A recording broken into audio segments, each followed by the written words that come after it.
Nasa kote ang nakatalang top 10 regional most wanted person ng Sultan Kudarat PNP dahil sa kaso nitong murder. Ang pambansang pulisya ay patuloy na nagsasagawa ng mga operasyon upang tiyakin ang seguridad at kapayapaan sa bansa, pati na rin ang pagpapanatili ng katarungan para sa mga biktima ng krimen. Patrolwoman Vena Morales sa ulat.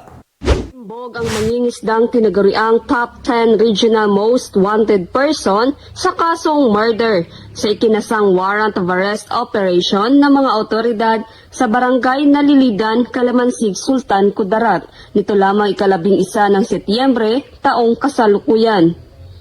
Kinilala ni Police Major Rodney V. Binoya, hepe ng Calamansig MPS, ang naaresto na si alias Kulot. 26 na taong gulang, may asawa at residente ng Barangay Poblasyon, Calamansig, Sultan Kudarat.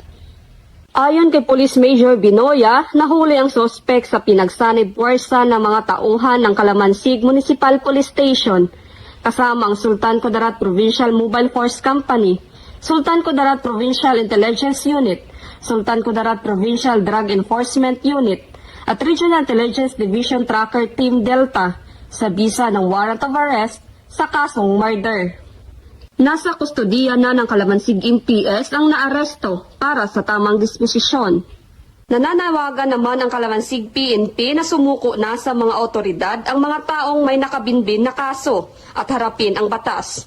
Patuloy na magsasagawa ng mga operasyon ang mga kapulisan para sa mas maayos at ligtas na komunidad, sapagkat ang gusto ng pulis ay ligtas tayong lahat.